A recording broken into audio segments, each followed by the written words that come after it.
Guys, today I wanted to show you how my Echeveria collection is doing. Most of it is under LED lights, and there are some that are by the windows with a natural light. So let me show you how they're all doing. So on the bottom shelf I have all of my Echeverias, and I have kind of organized them by color. So there is in a first tray bluish color, bluish greenish color Echeverias, and then pinkish purple ones, and then on this one I have some green ones and pink ones mixed with some sedums. So I'm gonna go close up so I can show you how all of them are doing. Alright, so first one here is this Echeveria Pulidones. Double head, pretty reddish lines around. This is Echeveria Culebra, has bumps on the leaves, kind of like Echeveria Rainbow, but the bumps are a little bit longer and the leaves are a bit longer.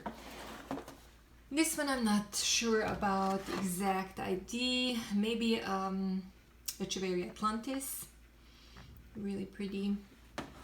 This is Echeveria Pink Violet Queen. And as you can see, it got a little bit smaller on top. The rosettes got smaller. And I know one subscriber was asking me why that happens. I'm not really sure. Maybe they lack water and sun at some point and they get more narrow. I think I have not maybe watered them enough this summer. We were very busy and I was kind of gone for a part of the time, so I don't know if that affected them, but it's still adorable. Very compact look. There is some new babies growing, and then these top rosettes kind of split into many different rosettes. I think it's really cute. Alright, the next one here are three babies. I think it's called Echeveria Elegance Blue. And because of the stress, it got some red on the bottom leaves. I have this one for a while. And then this one is more recent purchase. If you watch my past videos from Lowe's, it was, I think, one of the clearance plants, if I remember. Tacitus, I have to find what the other, and it had some babies growing and they got bigger, as you can see. There is another one here that's quite big. Then this one here is just so beautiful. It's Echeveria Da Vinci Code, and you can see reddish edges on the leaves. And then this one here, guys, this one was not my favorite. I was actually not a big fan of crested Echeverias and Greptoverias, and I became a fan of it. This was a gift when I purchased from Estella different kind of succulents, and they grow quite a bit. I tried to clean up the bottom stem, so there is crested part of this Echeveria and here as well, and then there is actual rosettes that grew bigger. It was quite small when I got it. Now it looks just adorable, and I don't know idea of this one. If you do, please comment. I would love to know what this is. Really pretty. This one here, I'm not sure about the ID. It has always been struggling here in my care. It never dies, but loses a lot of leaves. They dry up, so I don't know if I haven't watered it enough or what is it that's missing.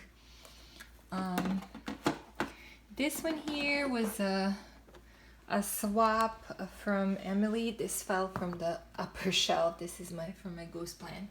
Just gonna tuck it back in there. Echeveria Blue Anatole, and it's just, I really have been enjoying looking at this one. I think it has beautiful colors. very compact, nice look under lights. This one here, I don't know idea of this one. It's really pretty. Again, very compact look. Then over here, this I thought is some kind of Echeveria Minima hybrid. I bought that together with this one here, one of the newest additions at the end of the summer, and I think it grew a little bit. Then over there I have Pachyphytum. I forgot the exact idea of this one. Has like leaves look like little diamonds, you know. You see how interesting it is, because those white lines are giving a very unique look. Has a lot of branches and babies. I think it at some point stretched a little bit, but it's still pretty healthy and good looking. And then next to it is this, I don't know if you remember, if you watch my past videos, I had this big rosette, and then it was very prolific, and I beheaded it and propagated it, and this head that was propagated produced all these babies over the last, I would say, 7 months. Look how beautiful it looks. I think it's just gorgeous, like a bouquet. I don't know idea of this one either. I thought maybe this is Echeveria Holy Gate from what I have seen on the pictures. And then of course there is my beautiful Echeveria Compton Carousel. Beautiful unique colors, guys. I just love this one. I got it almost a year ago from my husband for my birthday. And then behind it I have Echeveria imbricata Blue Rose. It really hasn't grown at all, just staying as it is. I mean, it does get new growth and new leaves, but it dries as many leaves as it grows, so I don't know. Maybe it needs more water. Maybe they get really dried up under lights. And this one here, I think it's either same as this one, just a baby, or it's also imbricata. I am not 100% sure. And then all the way at the end in the corner I have a topsy-turvy, double-headed. These are very prolific plants too. Alright, so we're moving now to second tray. This one here is Echeveria Flora Bling. It used to be more lighter blue color, but it got really pink under lights over time. And you know, sometimes under these lights it doesn't happen over the period of days or weeks, but months, and then they just get intense pink. Could be also because they were dry and didn't get enough water. I think it got the most pink color when I left to Serbia because it wasn't watered. This is Echeveria Lola. I have another one that's also mine that was in conservatory, and I just brought it back because it was in desert dome where it gets quite cold, so I'm just afraid because it was by the window not to freeze. So I will see how fast it's gonna get similar look. Then this one here, I have no idea what it is. Maybe some kind of Echeveria Laui hybrid. This is Marquise de Saint-Vigny. Doesn't look the best. I wish I have a little bit bigger or better looking specimen. This is one of my Echeverias von Nürnberg. It got on the bottom of the stem some mealybugs.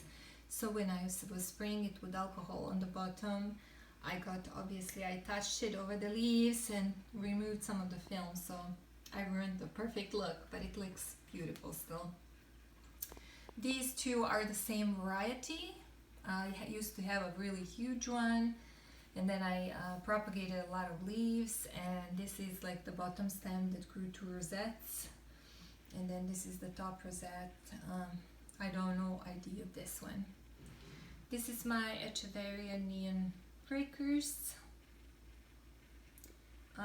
This one here was sold as, let me see, Echeveria simulant freckles, but it lost freckles until like end of summer. When I came back from Serbia, it had freckles again, like this here on the edges.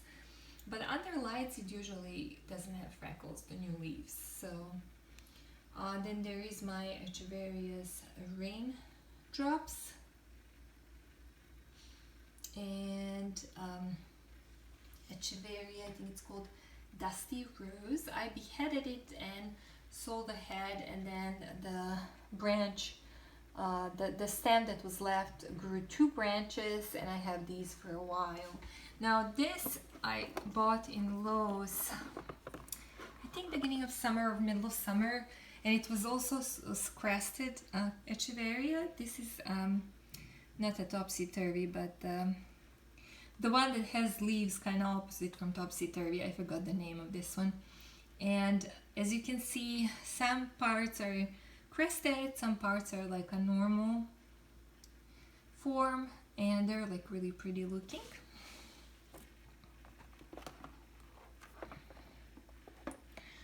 Alright, and then here I have Echeveria Lilatina. It really became much darker, like more pink, not blue, under lights. And then these two are the same. I'm gonna pull out the bigger one.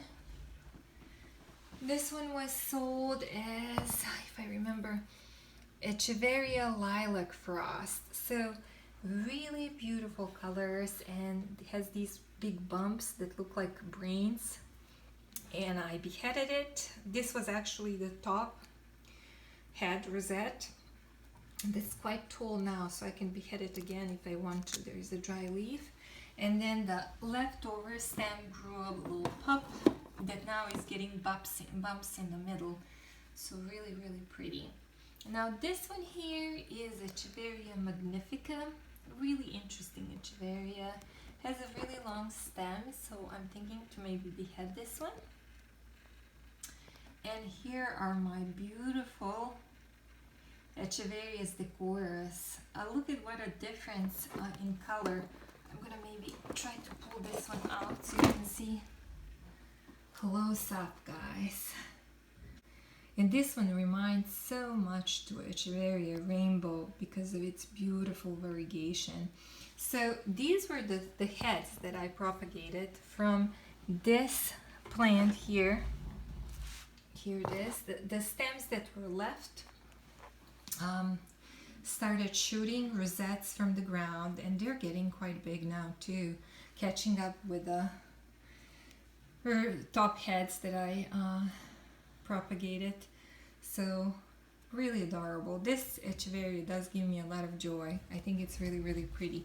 Actually, always those Echeverias that have a lot of variegation or a lot of pink, and they look really, really pretty. That's why I never get bored with Echeveria Pearl 1 Nürnberg, even though it's quite common one. Here is my Echeveria Pearl 1 Nürnberg, another one that I recently beheaded. My Echeveria Rainbow has been really pitiful. When I left to Serbia and I came back, they were in a really bad shape. I lost the big one. Actually, I didn't lose it. I had to behead it, if I remember. I think that's the one, because it started getting some black spots.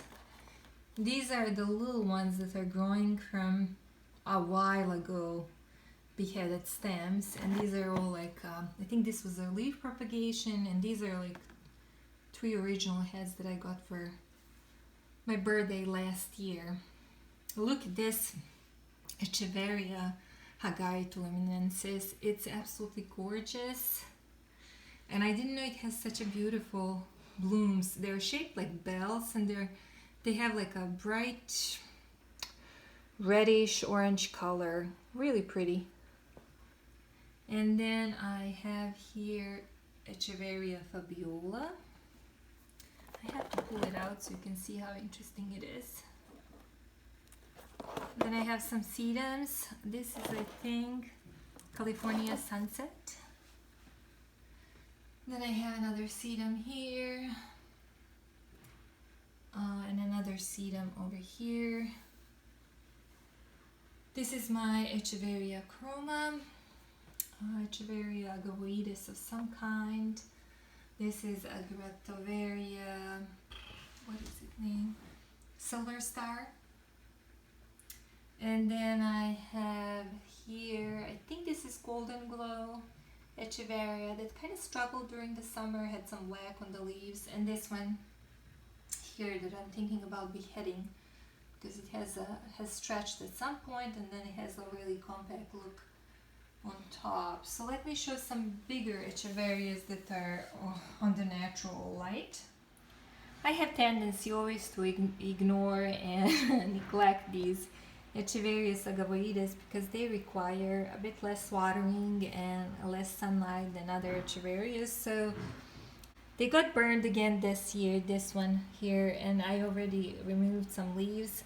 These were babies that were growing on the side and they really couldn't fit this, pot anymore. So I ended up beheading them, removing them, and they're now trying to root. I just recently did that when they got inside. This one here, I don't think I beheaded. So that one has roots. I think it didn't have a light for a while now since it has been in the side. It's a complete mess around because we're finishing basement. So this one here I beheaded recently because it was kind of leaning on the side in a big pot and it was just not holding itself. So, and it has a lot of roots already and I think it's gonna root no problem. And I put it in a white pot because I'm gonna keep it in a natural light somewhere here on the window sills. And this is the mother plant, big one of these two. So these are two different types of Echeveria agavoides. This one is called lipstick, and this one, I don't know. I think it's just the Echeveria agavoides. And here is my Echeveria Palm 1 Nunberg that I bought toward the end of the summer. I think it still has a pretty compact look here. No, I don't see stretching on the main rosette. I don't know if I'm just seeing this or not well, but I feel like these smaller rosettes stretched a bit. I'm not sure. I mean, they still have a really nice color, so I don't think I'm gonna move them from here because they really don't have so much space under lights. I think that's it, guys. Until the next video, stay healthy and have a wonderful week.